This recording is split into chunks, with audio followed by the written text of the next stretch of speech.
अस्सलामुअलैकुम वरहमतुल्लाहि वबरकातुहू। क्या हाल है? उम्मीद करती हूँ आप सब ठीक होंगे, सब खैरियत से होंगे। अल्लाह पाक आपको हमेशा खुशो खुरम रखें, आमीन। आज हम इंशाल्लाह class 6 subject mathematics topic sets और सब टॉपिक इक्विवेलेंट सेट्स पढ़ेंगे। Topic is equivalent sets. Equivalent sets को समझने से पहले हमें एक कंसेप्ट और समझना होगा जो कि है 1-to-1 कॉरस्पॉन्डेंस। क्योंकि इक्विवेलेंट सेट्स की डेफिनेशन में 1-to-1 कॉरस्पॉन्डेंस का कंसेप्ट यूज़ हो रहा है। अगर हमें 1-to-1 की समझ नहीं आएगी तो हम इक्विवेलेंट सेट्स को भी नहीं समझ सकेंगे। तो इसलिए ज़रूरी है कि पहले हम 1-to-1 कॉरस्पॉन्डेंस समझें। 1-to-1 correspondence. A 1-to-1 correspondence between sets A and B is a pairing of each object in set A with one and only one object in B with dual property that each object in B has been paired with one and only one object in A. 1-to-1 correspondence में क्या होता है? सबसे पहले इसमें हमें दो sets चाहिए होते हैं। 1-to-1 कॉरस्पॉन्डेंस में हमें दो सेट्स चाहिए होते हैं। यहाँ पे हमने ले लिया सेट ए और सेट बी, और फिर 1-to-1 कॉरस्पॉन्डेंस में दोनों सेट्स के एलिमेंट आपस में पेयरिंग करते हैं। और पेयरिंग के लिए हमारे पास दो कंडीशंस दी गई हैं। First condition, one element of first set paired with one element of second set, यानी पहले सेट का एक एलिमेंट दूसरे सेट के एक एलिमेंट के साथ पेयर बना सकता है। बस एक एलिमेंट के साथ, एक से ज़्यादा एलिमेंट्स के साथ पेयर नहीं बन सकता। पहले सेट का एक एलिमेंट दूसरे सेट के एक एलिमेंट के साथ ही पेयर बना सकता है। And second condition, each element of first set pairs with each element of second set, यानी फर्स्ट सेट का हर एलिमेंट दूसरे सेट के हर एलिमेंट के साथ पेयर बनाता है। कैसे? फर्स्ट सेट का एक एलिमेंट दूसरे सेट के एक एलिमेंट के साथ पेयर बना लेगा और इनमें कोई ऐसा एलिमेंट बचेगा नहीं जो पेयर नहीं बना रहा होगा। इसका मतलब ये हुआ, जो हम 1-to-1 कॉरस्पॉन्डेंस में दो सेट्स लेते हैं उनके नंबर ऑफ एलिमेंट्स सेम होने चाहिए। जैसे कि अगर हमने सेट ए में 4 एलिमेंट्स लिए हैं तो सेट बी में भी हमें 4 एलिमेंट्स ही लेने होंगे। अब हम एग्जांपल से समझने की कोशिश करते हैं। हम सबसे पहले दो सेट्स लेते हैं, सेट ए और सेट बी। सेट ए है जी, A is equal to curly bracket 1 2 3 4 curly bracket close. Set B is equal to curly bracket A B C D curly bracket close. और अब हम इन दोनों सेट्स पे 1-to-1 कॉरस्पॉन्डेंस की first condition लगा देते हैं कि फर्स्ट सेट का एक एलिमेंट दूसरे सेट के एक एलिमेंट के साथ ही पेयरिंग करेगा।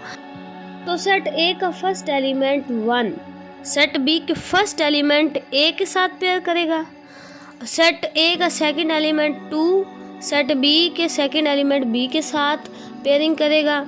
इसी तरह 3 सी के साथ, 4 डी के साथ करेगा। अब गौर करें, हमने ऐसा नहीं किया कि सेट ए का कोई एक एलिमेंट सेट बी के दो एलिमेंट्स के साथ पेयरिंग कर रहा हो। हमने एक एलिमेंट दूसरे सेट के एक एलिमेंट के साथ ही पेयर कराया है, दो एलिमेंट्स के साथ पेयरिंग नहीं हुई। तो 1-to-1 कॉरस्पॉन्डेंस में यही हमारी शर्त थी। और दूसरी शर्त ये थी कि फर्स्ट सेट का ईच एलिमेंट दूसरे सेट के ईच एलिमेंट के साथ पेयरिंग कर रहा हो, यानी कोई एलिमेंट बचना नहीं चाहिए जो पेयरिंग ना कर रहा हो। तो यहाँ पे सेट ए का हर एलिमेंट सेट बी के हर एलिमेंट के साथ पेयरिंग कर रहा है। ना सेट ए में कोई रिमेनिंग एलिमेंट बचा है, ना सेट बी में कोई रिमेनिंग एलिमेंट बचा है, यानी दोनों सेट्स के नंबर ऑफ एलिमेंट्स सेम होने चाहिए।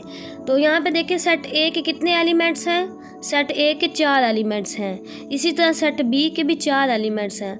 जो हमने सेट्स लिए हैं सेट ए और सेट बी, उनके नंबर ऑफ एलिमेंट्स सेम हैं, बराबर हैं। अब सेट ए और सेट बी 1 to 1 कॉरेस्पॉन्डेंस की तमाम कंडीशंस को पूरा कर रहे हैं, तो हम कह सकते हैं कि सेट ए और सेट बी के दरमियान 1 to 1 कॉरेस्पॉन्डेंस एस्टेब्लिश हो गई है। अब हम चलते हैं अपने मेन टॉपिक की तरफ, जो कि था इक्विवेलेंट सेट्स। इक्विवेलेंट सेट्स की डेफिनेशन है, two sets are called equivalent if and only if 1 to 1 correspondence can be established between them.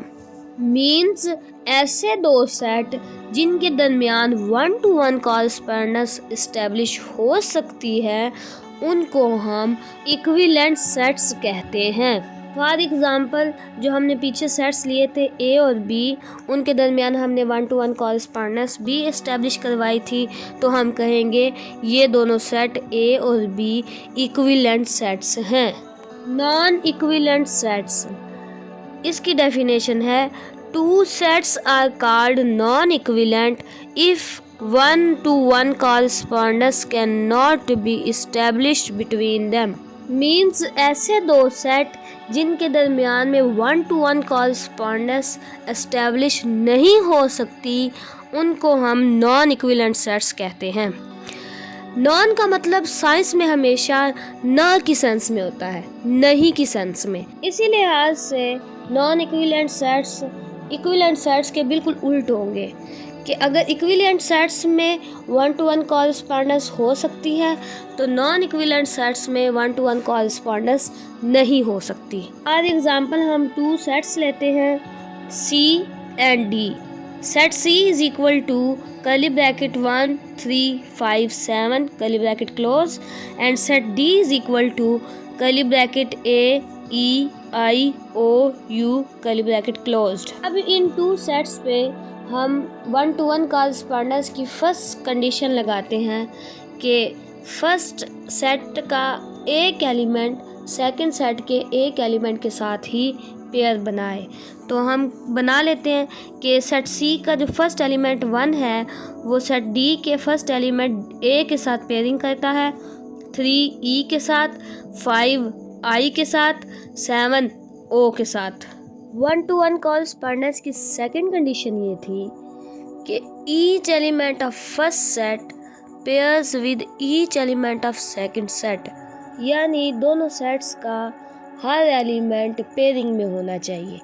तो हम गौर करें तो यहाँ पे सेट D का एक एलिमेंट U जो है वो पेयरिंग में नहीं है, उसके साथ किसी का पेयर नहीं बना हुआ। लेकिन हमने तो कहा था कि 1 to 1 कॉरेस्पॉन्डेंस में दोनों सेट्स में से किसी एक का भी एलिमेंट पेयरिंग के बगैर बचना नहीं चाहिए।